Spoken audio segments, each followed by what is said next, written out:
Capítulo 5, Biguás e Gaivotas, parte 2. A Graça tem uma notável participação no romance The Movie Jar, do escritor sulino Walker Percy. Ele conta a história de um viajante de trem a caminho da casa dos pais depois de um serviço bem-sucedido.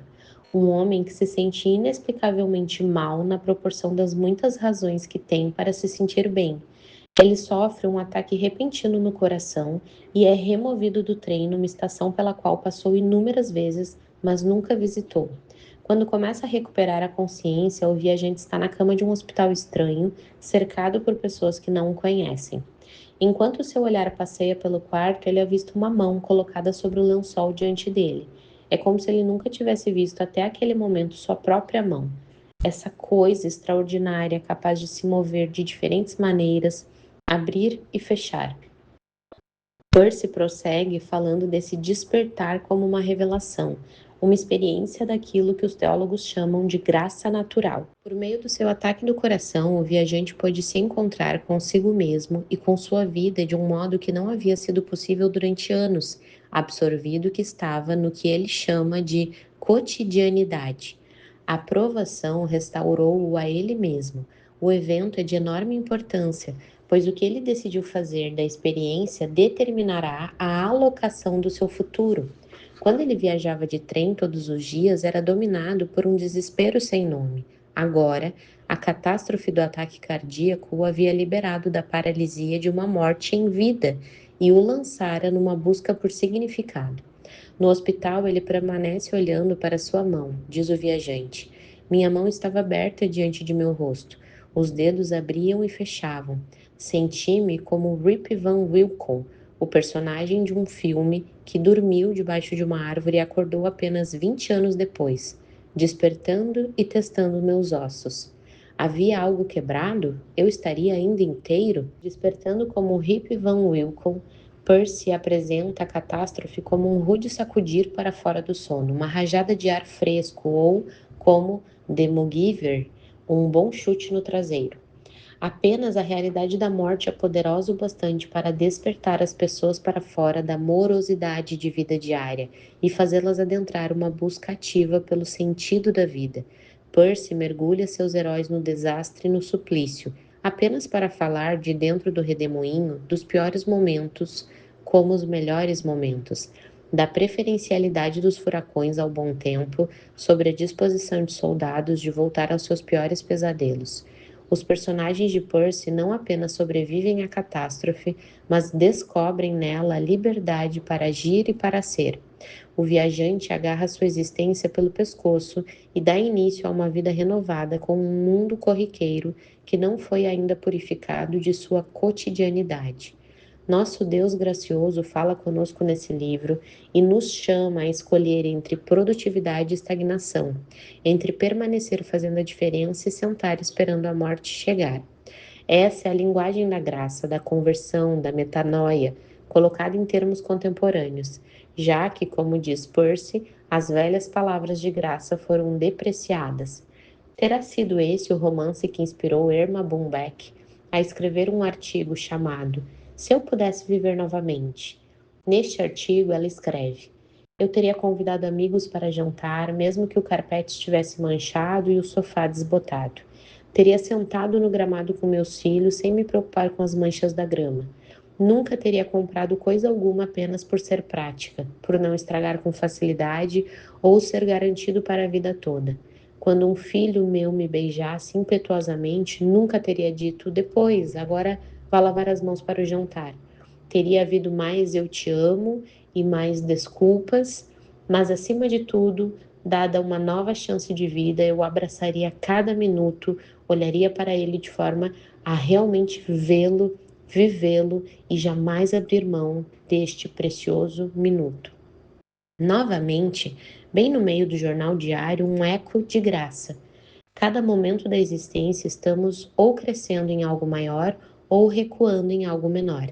Estamos vivendo mais ou morrendo um pouquinho, como colocou Norman Mailer.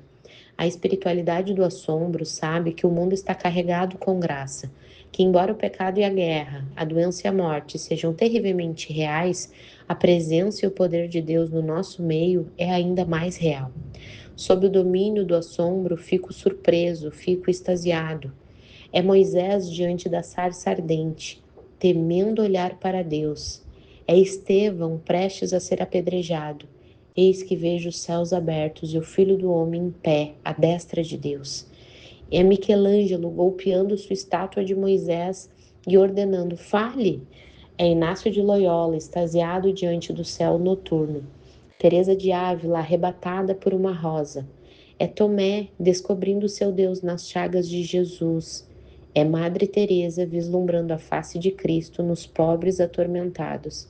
São os Estados Unidos emocionados diante dos primeiros passos na lua, uma criança soltando uma pipa ao vento. É uma mãe olhando com amor seu filho recém-nascido, é a maravilha de um primeiro beijo. O Evangelho da Graça é brutalmente depreciado quando os cristãos sustentam que o Deus transcendente só pode ser honrado e respeitado adequadamente, negando-se a bondade, a verdade e a beleza das coisas deste mundo. Assombro e arrebatamento deveriam ser a nossa reação ao Deus revelado como amor. Permita-me por um momento esboçar em traços gerais a teologia bíblica do amor ágape divino. O primeiro conceito que Israel teve de Deus baseava-se na aliança, o contrato fechado no Monte Sinai. Por intermédio de seu porta-voz, Moisés, Deus disse aos israelitas: Vós sereis meu povo e eu serei vosso Deus. Yahvé é visto primeiramente pela comunidade judaica como um ser pessoal e relacional.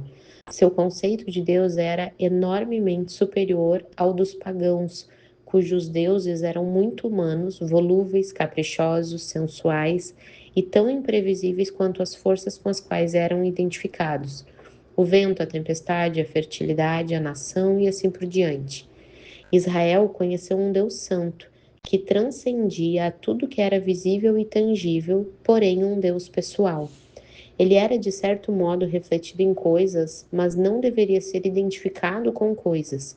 Êxodo retrata Deus como estável e interessado, uma rocha de confiabilidade em meio a tantos dependentes. Os judeus se relacionavam dessa forma com um Deus aliança, que havia tomado a iniciativa do contrato, que havia falado com Israel em primeiro lugar, que havia gerado Israel como nação e dado a ela um senso de identidade. Nesse estágio primitivo deste relacionamento, o Deus de Israel era calmo, até mesmo um Deus frio. Qualidades como interesse, fidelidade e estabilidade eram apreciáveis, mas a ternura e a radiância não haviam ainda aparecido. Yahvé era como a rocha de Gibraltar diante dos ventos de mudança.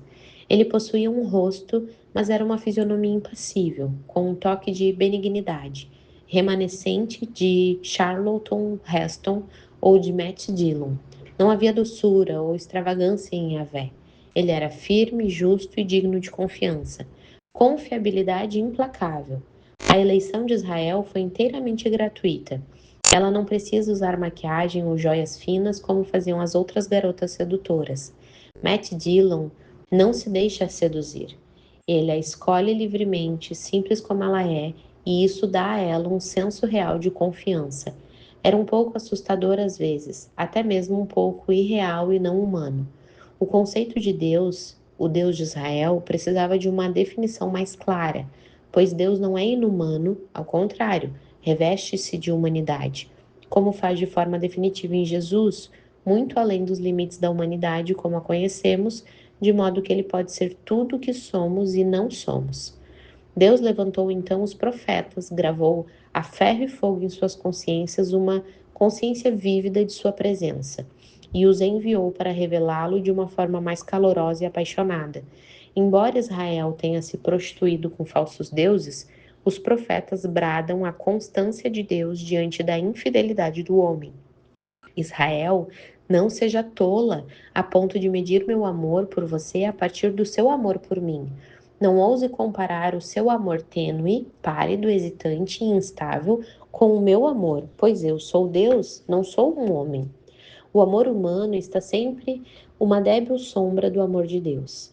Não por ser açucarado ou sentimental demais, mas simplesmente porque não se pode comparar de onde ele provém. O amor humano, com toda a sua paixão e emoção, é um tênue eco do amor, paixão, emoção de Yahvé. No deserto do Sinai, o Deus da aliança foi fiel e justo. Israel foi fiel. Havia reciprocidade. Mas se Israel fosse infiel, a lógica e a justiça humana não exigiriam nenhum esforço posterior de Yahvé. Ele vê seu contrato quebrado, pega sua mala e sai do tribunal, o relacionamento acabaria. Mas não há como aplicar a lógica e a justiça humana a um Deus vivo. A lógica humana está baseada na experiência humana e na natureza humana.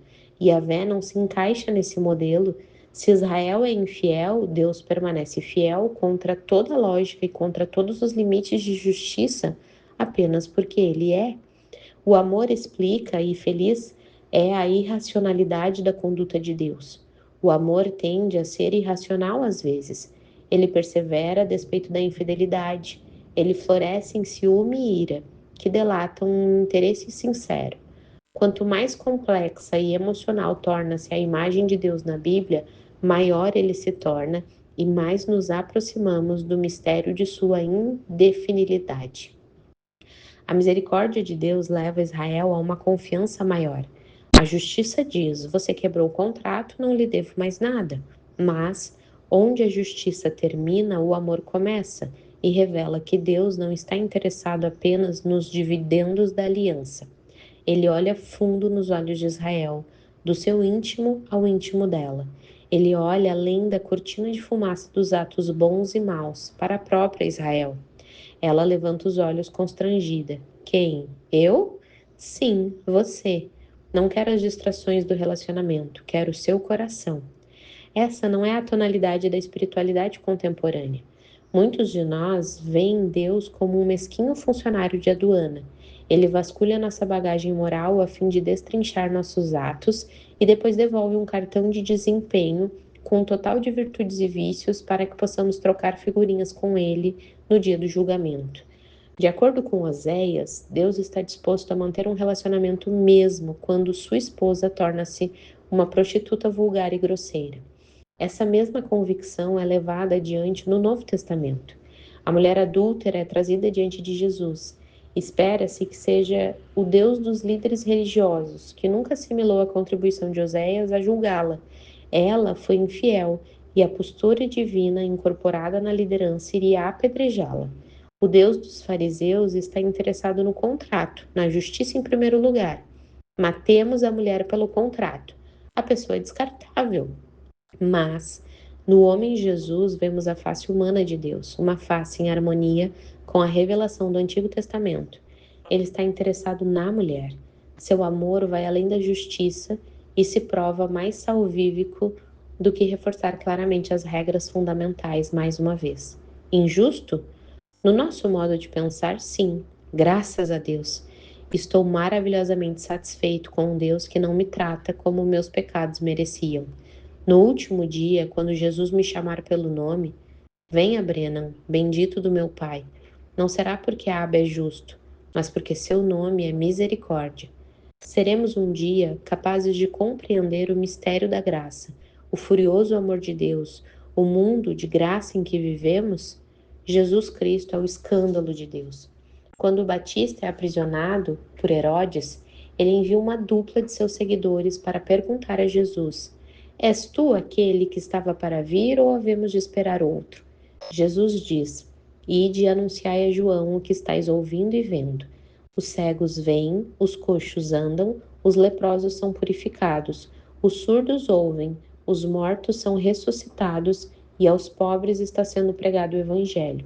Bem-aventurado é aquele que não se escandalizar em mim.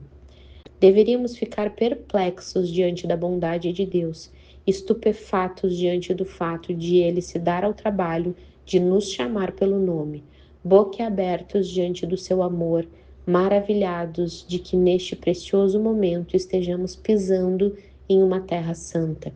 Cada parábola de misericórdia dos evangelhos é dirigida por Jesus aos seus oponentes. Escribas murmuradores, fariseus reclamões, teólogos censuradores, membros do sinédrio, são os inimigos do evangelho da graça, indignados porque Jesus afirma que Deus se importa com pecadores, inflamados de que ele coma com gente que eles desprezam. O que ele diz a eles? Esses pecadores, essa gente que vocês desprezam, estão mais perto de Deus do que vocês. Não são as meretrizes, os ladrões que acham mais difícil se arrepender. São vocês, tão seguros da sua devoção e da sua farsa, que não têm qualquer necessidade de conversão. Eles podem ter desobedecido ao chamado de Deus, podem ter sido degradados pelas suas profissões, mas demonstraram tristeza e arrependimento. Mais do que tudo isso, porém, essas são pessoas que dão valor à bondade de Deus. São um paradigma do reino diante de vocês, pois elas têm o que lhes falta: uma profunda gratidão pelo amor de Deus e um profundo assombro diante de sua misericórdia. Peçamos a Deus a dádiva que ele deu a um inesquecível rabino, Abraham Joshua Heschel. Querido Deus, me dê a graça do assombro. Me surpreenda, me maravilhe, me encha de assombro em cada pequena fenda do seu universo. Me conceda o deleite de ver como Jesus Cristo age em 10.000 lugares, adorável em mãos e pernas, adorável ao Pai em olhos que não os dele, nas feições dos rostos dos homens. Me arrebata a cada dia com suas incontáveis maravilhas. Não peço conhecer a razão de todas, peço apenas compartilhar das maravilhas de todas.